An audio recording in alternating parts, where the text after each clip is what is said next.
এই চল আজকে গুরুত্বপূর্ণ বিষয় নিয়ে আলোচনা করি। আল আসাবিয়া এই পদ্ধতি মূলত যারা উচ্চ মাধ্যমিকে পড়াশোনা করছো, ডিগ্রি এবং অনার্সে পড়াশোনা করছো, অনেকেই পরিচিত, আবার অনেকে কখনো শুনোইনি। কিন্তু এটা খুবই গুরুত্বপূর্ণ একটি তথ্য। এখান থেকে মাঝে মধ্যে প্রশ্ন এসে থাকে, খুবই গুরুত্বপূর্ণ।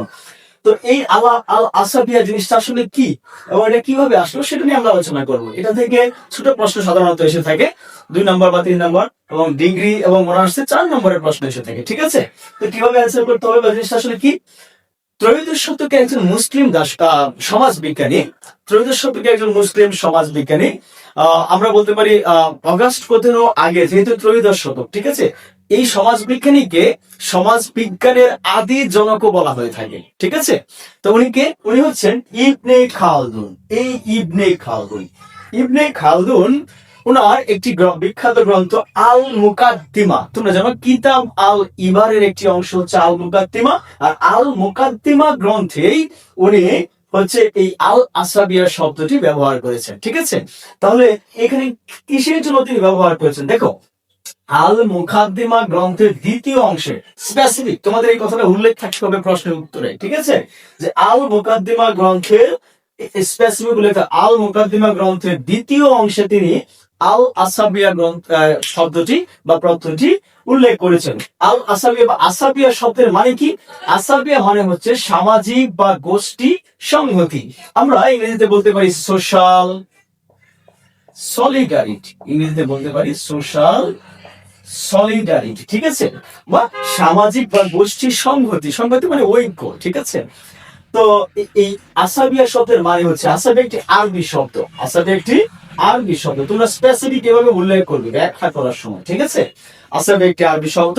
তোমরা শুনতে লিখতে পারো যে আল আসাবিয়া শব্দটি বা প্রত্যয়টি ত্রয়োদশ শতকের বিখ্যাত সমাজবিজ্ঞানী বা মুসলিম সমাজবিজ্ঞানী ইবনে খালদুন তার আল মুকাদ্দিমা গ্রন্থের দ্বিতীয় অংশে উল্লেখ করেছেন। তিনি মূলত বেদুইন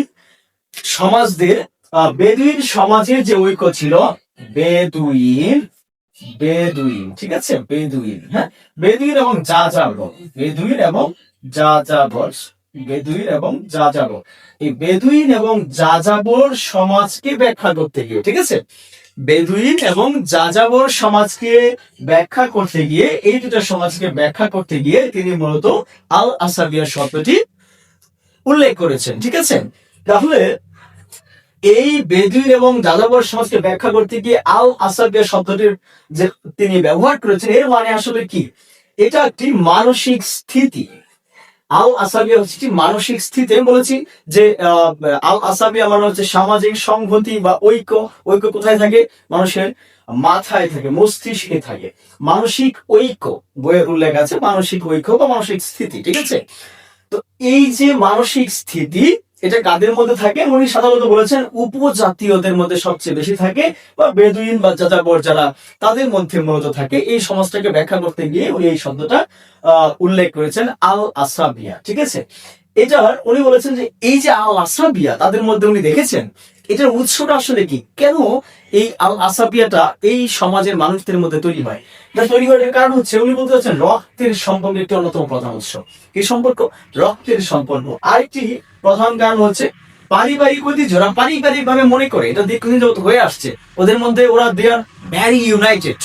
ঠিক আছে, তুমি দেখবে আমাদের এই পার্বত্য অঞ্চলে যারা উপজাতি আছে, মানে আদিবাসী যারা আছে বা পাহাড়ি এলাকায় যারা বসবাস করে, তাদের মধ্যে দেখবে যে প্রচুর পরিমাণে তারা খুবই ইউনাইটেড, দে আর ভ্যারি ইউনাইটেড, তারা সবসময় একত্রে চলে। ঠিক আছে, তো ঠিক একইভাবে এটা কিন্তু সব জায়গায় দেখা যায়। হ্যাঁ, তো বেদুইন এবং যাযাবরদের মধ্যে উনি এটা দেখেছেন। পারিবারিক ঐতিহ্যটি কারণ, এবং ধর্ম, তাদের ধর্মটা একই রকম থাকে এবং ধর্ম তাদেরকে ইউনাইটেড করে। ঠিক আছে, ঘনিষ্ঠ বন্ধুত্ব, তাদের মধ্যে বন্ধুত্ব থাকে। বন্ধুত্বের কারণে, যেমন ধরো তারা কোনো একটা যুদ্ধে বা কোনো একটা সংগ্রামে বা কোনো একটা কাজ সবাই মিলে একত্রে করে। ঠিক আছে, তো সবাই মিলে যখন একত্রে কাজটা করার ফলে তাদের মধ্যে একটা সম্পর্ক তৈরি হয়। এই সম্পর্কের কারণে যে সংহতি তৈরি হয়, সেটাই হচ্ছে আল আসাবিয়া। তাহলে আমরা বলতে পারি সহজ কথায়, রক্তের সম্পর্ক, পারিবারিক ঐতিহ্য, ধর্ম, এই বিষয়গুলোর কারণে বেদুইন এবং যাযাবর সমাজের মধ্যে যে মানসিক ঐক্য তৈরি হয়, তাকেই আমরা সামাজিক সংহতি কিংবা গোষ্ঠী সংহতি বা আল আসাবিয়া বলতে পারি। ঠিক আছে, তো আমি আশা করছি তোমরা আল আসাবিয়া কি বিষয়টা বুঝতে পেরেছো এবং পরীক্ষা লিখতে পারবে। ঠিক আছে, থ্যাংক ইউ।